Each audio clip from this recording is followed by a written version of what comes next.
a long-forgotten horror. My name is Simon Delapore. I am a professional archaeologist, and I've been working on dig sites and researching artifacts for the past 5 years of my life, ever since I qualified from uni.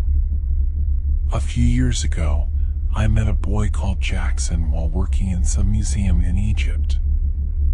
Long story short, we're getting married in a couple of months.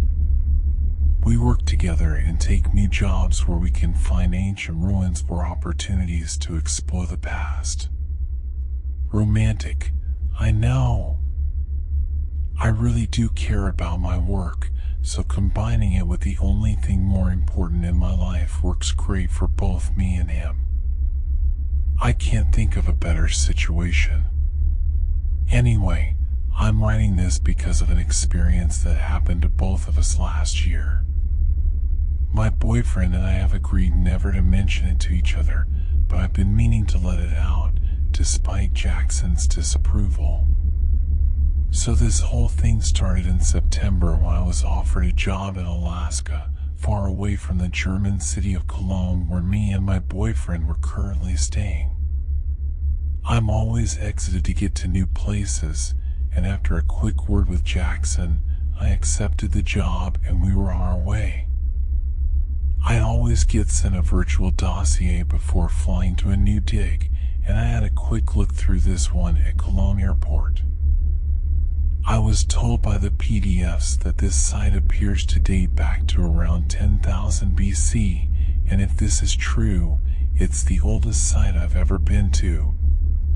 Personally, I'm employed to analyze relics and draw links to my knowledge of ancient history. My boyfriend will be spending a lot more time on the field, actually excavating objects. When we arrived, we were greeted by 4 other trained archaeologists who we were going to work with. There was a big, muscular Russian man named Petrov who is supposed to dig out the area and use the diggers and vehicles. The second person was an older woman who was the one funding the project, an overseer from a prestigious museum. There was a young Japanese professor advising the team, and an excitable young man from Texas. This was his first job. The first few days of digging were pretty much as predicted, and the building buried was quickly identified as a makeshift pasture, one of the earliest of its kind ever found. The 10,000 BC date was pretty much perfect, but it surprised everyone because of how old it was. We kept digging for a week, and everything was pretty bog standard for my line of work, until Jackson took me to one side asking to have a word. "Hey," he said. "I've noticed something a little unusual about this job." I paused, expecting him to go on. Well, he was sounding concerned now. The age we've recorded on this site just doesn't add up. "No offense, babe," I interrupted, "but we've used the best technology in the world on this. The building dates back to 10,000 BC no matter what it looks like." He shook his head, preparing to retaliate. I know, but there's definitely something wrong with this. You've never seen anything like this, right?" I put my arms around his waist, bringing our 2 chests closer. "Look," I said in a calming, smooth voice, "if you're really so scared we can talk to the director, but perhaps this is more exciting than worrying." I stroked his hair as he blushed and smiled. "Fine," he giggled. "I'll trust you, but don't say I didn't warn you." After this conversation, we were both a lot more relaxed and really started to find some valuable artifacts. The farm building we were on was surprisingly big, making our surprising discovery even more noteworthy. When we excavated the whole pasture, it had been about 4 months since we started the job. While we were dusting off the last few things we hadn't yet recovered, Jackson called us all over to something particularly unusual he'd found. It was a very simple figure which was typical of the time.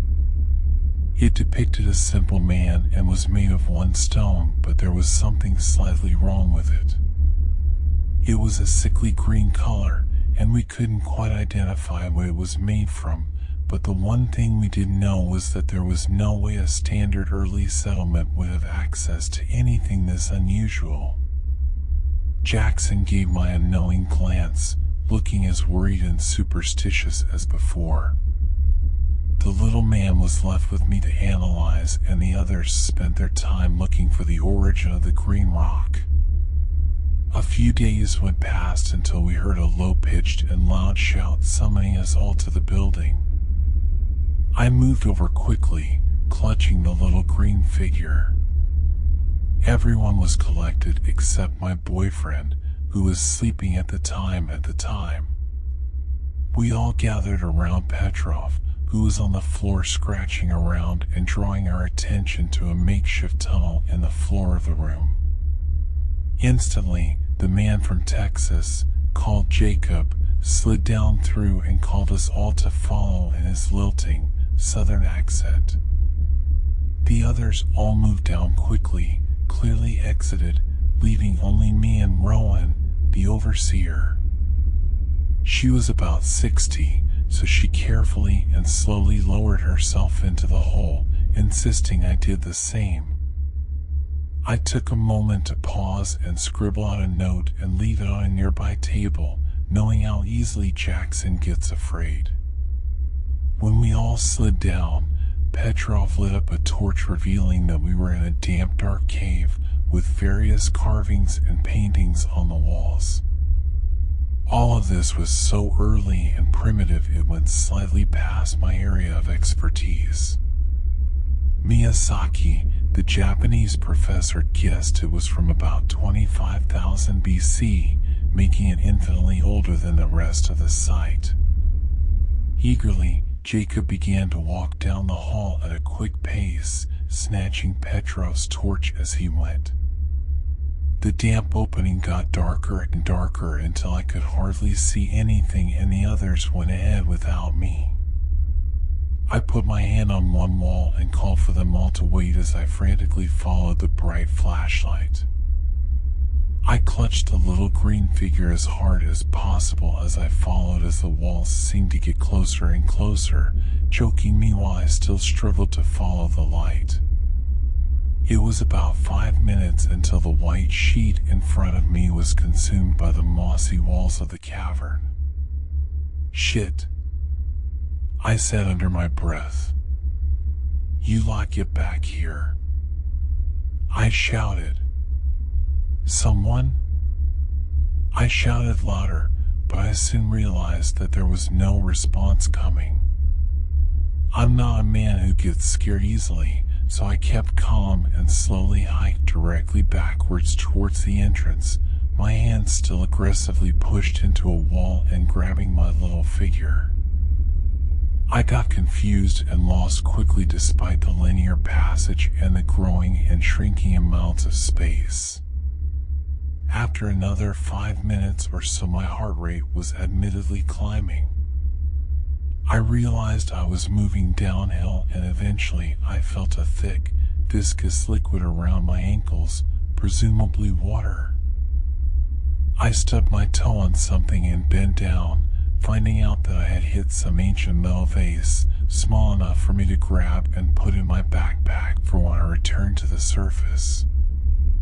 I'd been down that hole for hours and hours now, and my head was beginning to throb from tiredness.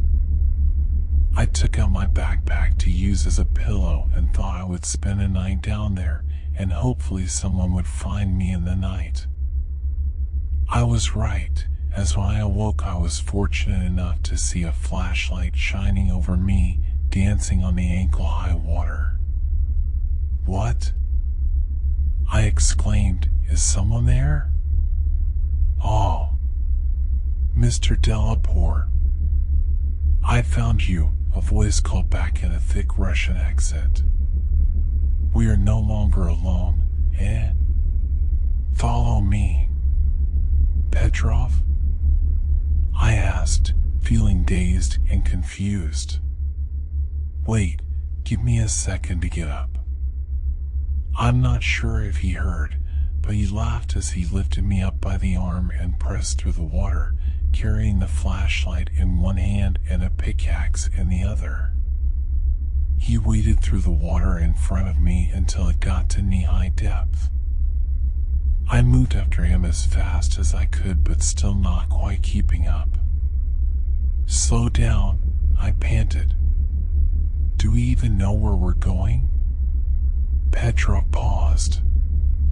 Well, as long as we keep going onwards and remain positive, we're bound to reach surface eventually, he called back. Are you hungry? Thirsty? I have everything you need in my backpack. I had my hands on my knees and I was gasping. I quickly requested the water and he walked over. Wait, can I hold the torch?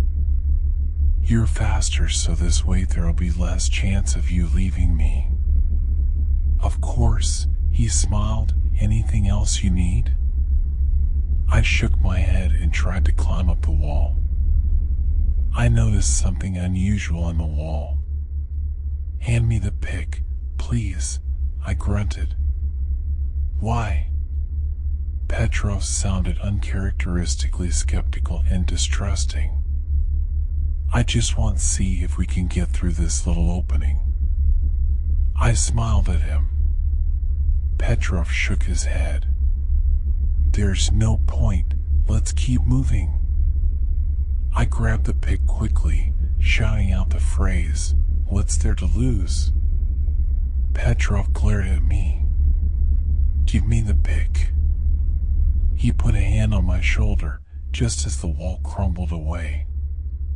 Look, there's nothing there. Let's get going. I ignored him and just kept pushing forward into the dark opening.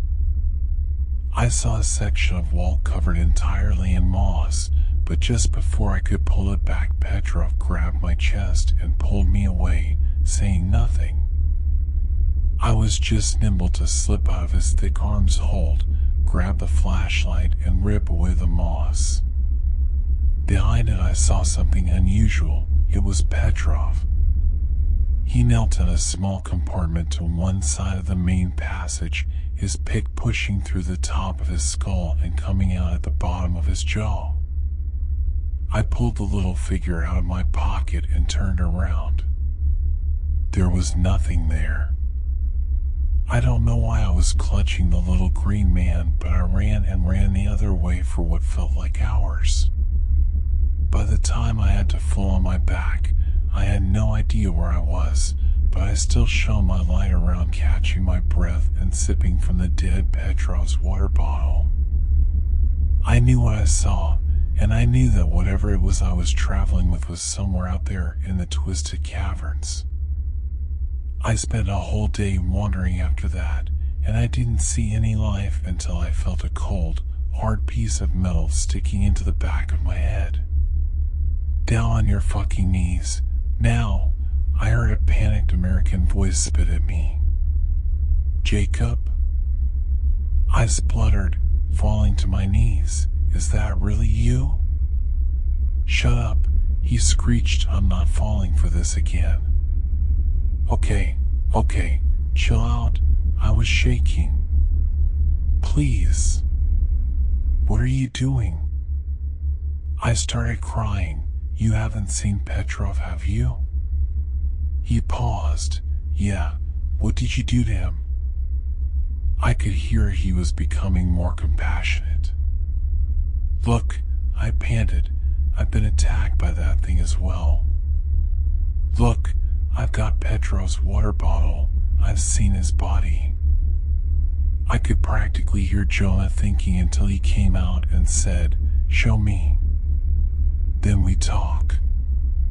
Crying more now, I produced the bottle and shakily handed it over. He pulled the gun away. I'm sorry. I trust you."